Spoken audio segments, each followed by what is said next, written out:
Alright, welcome to part 41 of the Legend of Zelda Skyward Sword playthrough. Exhilarating gameplay! Oh yes, I do indeed love waiting for lava platforms to come to me. Yeah, here we go. Yeah, this is the part of the level design I was referring to last time that I didn't explore any of my first time rounds because you couldn't. These rock platforms didn't exist then. So this kind of caught me off guard my first time. So hey, that's neat, right? What's down here? Oh, plot related stuff? Well, it's not the end of the world, I guess.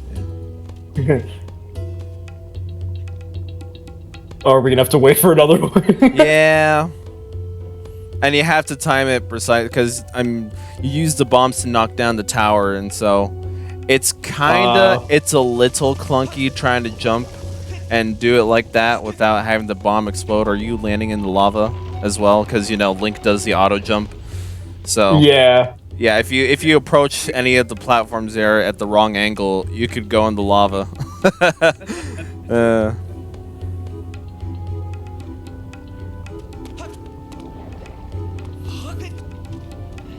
There we go. What do I get today? Lobotomy. Oh, that's a oh boy! Oh boy. Yay. Oh yeah, now I'm just realizing you also don't have your adventure pack stuff with you, and your adventure pack is how you can carry additional ammo for the bow and stuff. So freaking if you had bought those and you're kind of reliant on having more than 10 bombs in your inventory, oops. I guess you only have 10 bombs to spare now. If you want those for whatever reason. Actually, I don't think in this particular section they give you any attacking weapons. I just got the slingshot, but that only does stun. So, and that's required for this section so I could run past the fucks. Yeah. And save my progress in here, because I hate this part. So yeah. So maybe they did think about this a little bit. Then, if you didn't have it, like, the default here is 20, and I never upgrade any of my like ammo capacity stuff for games like this. So it wasn't a problem for me per se. And 20, come on. 20 is enough. If you wasted all 20 trying to hit that guy at the top of the tower, I'm sorry, that's a skill issue, you know? And especially when they have those little digging holes around the place that just give you like a fuck ton of those Deku nuts to use. So, skill issue.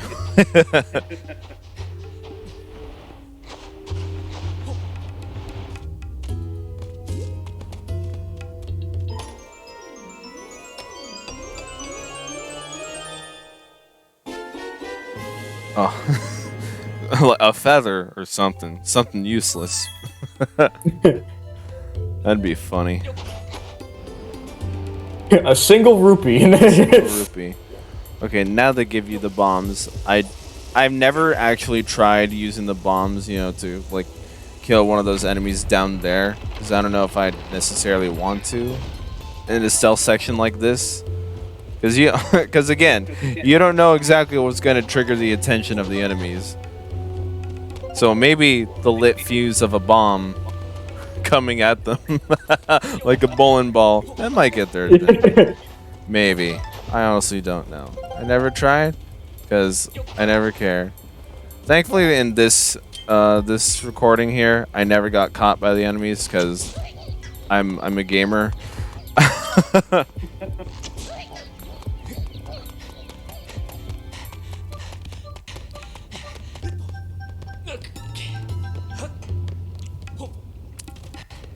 I believe I've gotten all the dungeon items that are out here in this area, but again, there's one more area to traverse through, and that's the inside of the volcano.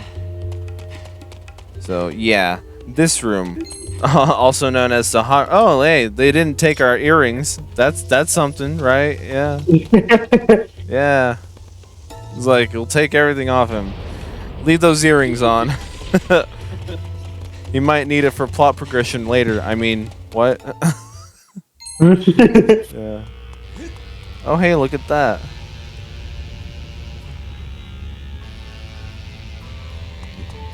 That's somebody else's sword. Yeah. Don't take it. But hey. Yeah, we did it.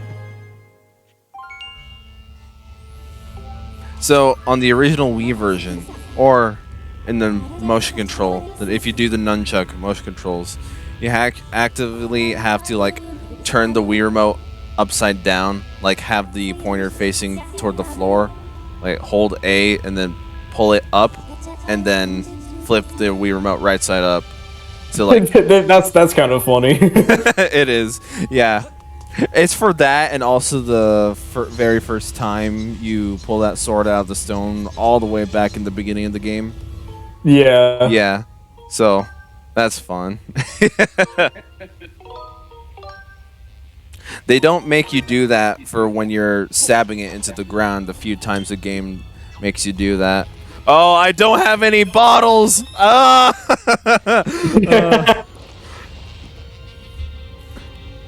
Yeah, no, for the very few times the game requires you to stab the sword into the ground, it doesn't make you point the flip the pointer down towards the floor. It just makes you just, thrust it down like normally, I guess. Yeah, whatever that means, normal.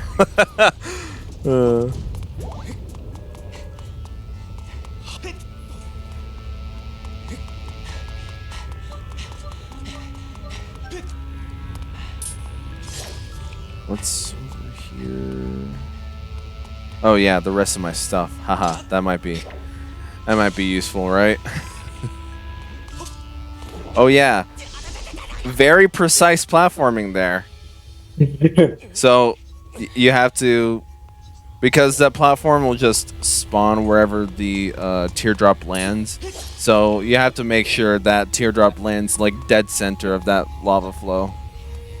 Kind of a little precise for my liking, but whatever. I'd say get it closer to the other platform than the one closest to you, because you already have the height when you're at the jumping from the platform you're on. You kind of need height when you're trying to get to the other side. So I'd say toss it forward more towards the other platform so the height issue won't be a thing. Yeah.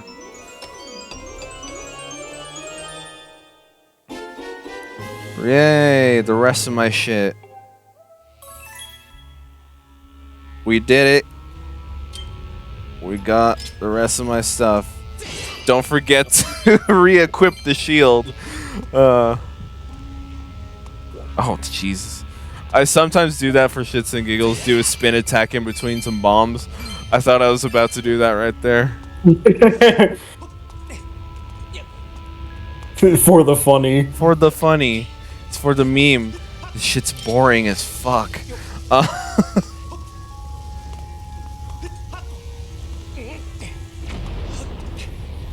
Alright, so now that we've gotten our shit and, did the really unnecessary stealth sequence trying to get our shit back. I love game padding. We can finally go meet the lava dragon after I get this fucking thing. I think there was one earlier that I didn't even do. I'm not sure what was up with that. Why I just ignored it. But whatever. It's my own gameplay. I should remember this stuff, right? Right? I recorded this 2 years ago.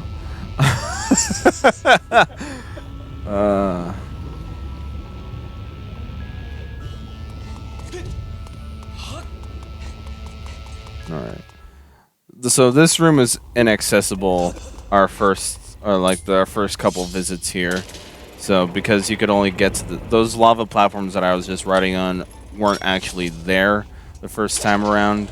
So yeah, they really don't want you going into places earlier than necessary in this game. Because pacing. Exploding. Padding. Yay.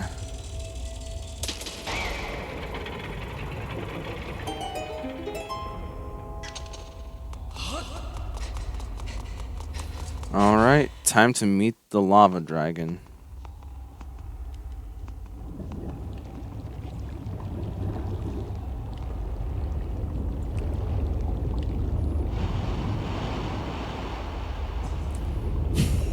Plot twist. Volvagia from Ocarina of Time. Initiate boss fight. Yeah, I know, right? Oh, that would have made this a little more interesting if you actually, you know, if the dragons weren't, you know, I can't even think of the word, so you don't know.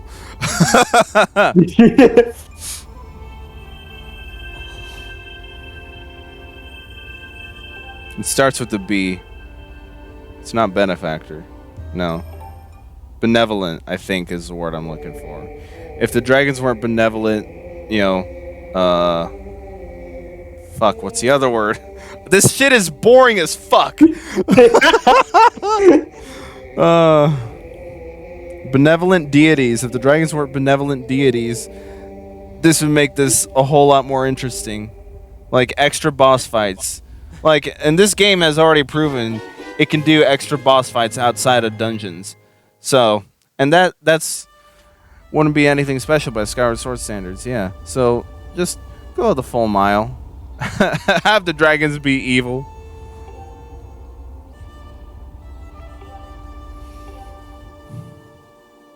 Now, Link, if you shoot the dragon with your arrow, you might get a piece of the dragon scale, and then you can use it to make a potion. You can use it to make a potion. Or something, yeah. Those dragons in Breath of the Wild were like, there is something. I remember stumbling across the green one my first time, because that was the first one I saw, yeah. And I was like, what the fuck is that? That is yeah, they're pretty interesting when cause you wouldn't expect something like a dragon and like just roaming around in a game like Breath of the Wild. I guess not. I at least never would have considered something like that. But I guess anything is up for grabs in a Breath of the Wild universe. So yeah. it was fun. And so after I learned that there were more than that green dragon in the game, I went and did all that and thought it was fun. In fact, wasn't there something special about the blue dragon, like in the ice mountains or whatever? Yeah, the blue one is like corrupted by malice or whatever, and there's there's like a side quest thing where you have to follow it and shoot the eyes off of it and stuff to right. cure it or whatever. Yeah, I remember that. That was kind of cool. Yeah, that was fun. Yeah. Because the Breath of the Wild universe is fascinating. And I love that Tears of the Kingdom is going to have Banjo-Kazooie nuts and bolts mechanics.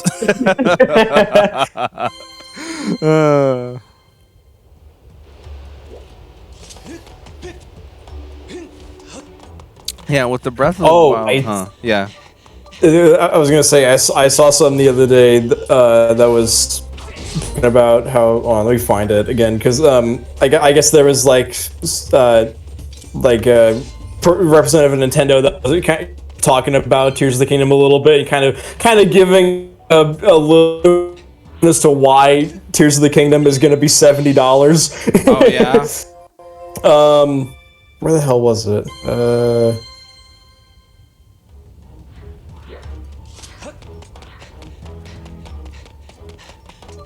He's finding it on the interwebs. Oh, I didn't take a screenshot of it. Well, okay, I'd have to find the video, but it was something about how like the how like the Tears of the Kingdom is like made in a way so you can kind of like make the experience your own and stuff like that, I guess. So like you could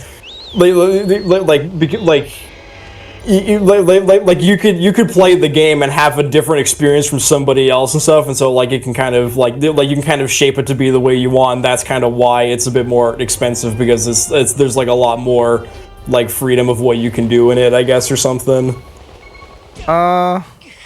Not sure what that means. Yeah, yeah. I'll see if I can Yeah. find the video again real quick.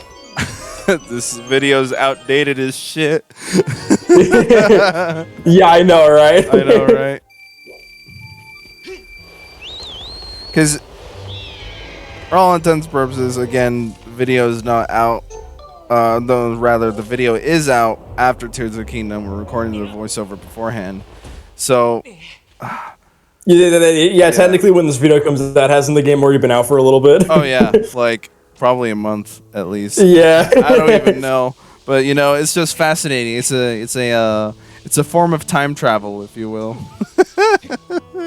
Yeah, so I don't know what my thought from that description and what you're giving me is like, is the story, can you mold the story any way you want? Are there going to be like multiple pathways, narrative pathways down in the game? Because that's what that sounds like to me. If like no player will ever have the same experience and all that.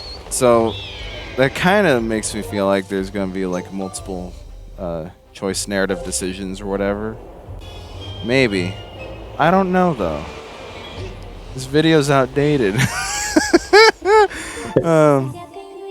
Because that's the kind of stuff that's used to describe games like Mass Effect and stuff. Because the choices that you make in those games influence how the narrative plays out in the end. And by the end of the trilogy, assuming you have the same, assuming you have all 3 games on the same system. Yeah. So don't be like, get Mass Effect 1 on the 360, then get 2 and 3, or no, 2 for the PS3, and then 3 for the Wii U, because they made Mass Effect 3 for the Wii U for some reason, even though 2 and 1. That's a whole nother story, but it's whatever. Get them on the same system. I don't know why Mass Effect 3 is on the Wii U, of all things, because they needed a launch title, I guess.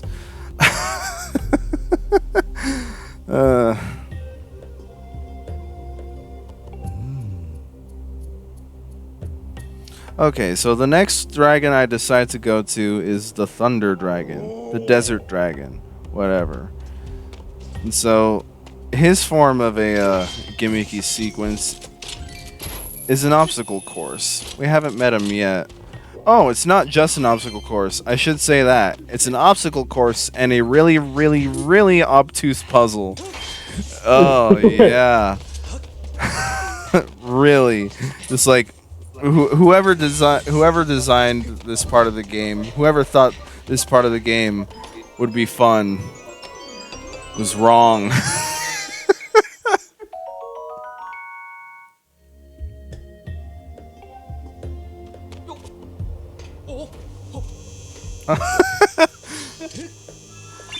I would probably say that Lanayru Desert is probably my favorite biome of the 3 in this game, because it is the largest one, but they also have a lot of interesting obstacle courses that you use with not just your movement but also the dungeon items that you have. Not every part of the desert, to be fair.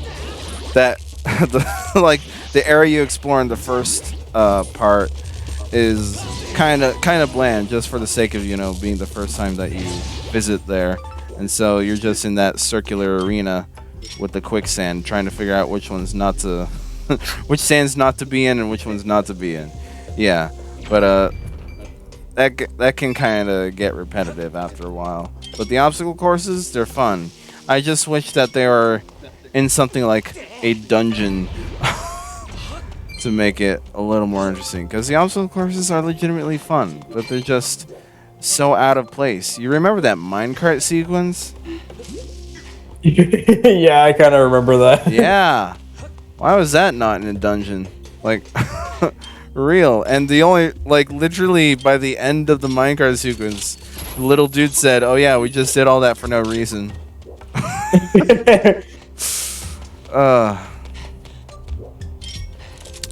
So fun.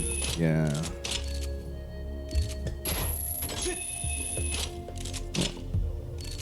Spider-Link does whatever a Spider-Link can. Can he swing? from the walls. No, he can't, because the hook shot's not in Breath of the Wild. Oh man, traversing in Breath of the Wild with the hook shot would have been the greatest thing ever. And like upgrade that chain to like have it be 1,000 modders could make it 1,000 miles long. uh the possibilities that you could get from a hook shot in Breath of the Wild, just stellar. Get that dragon scale easily.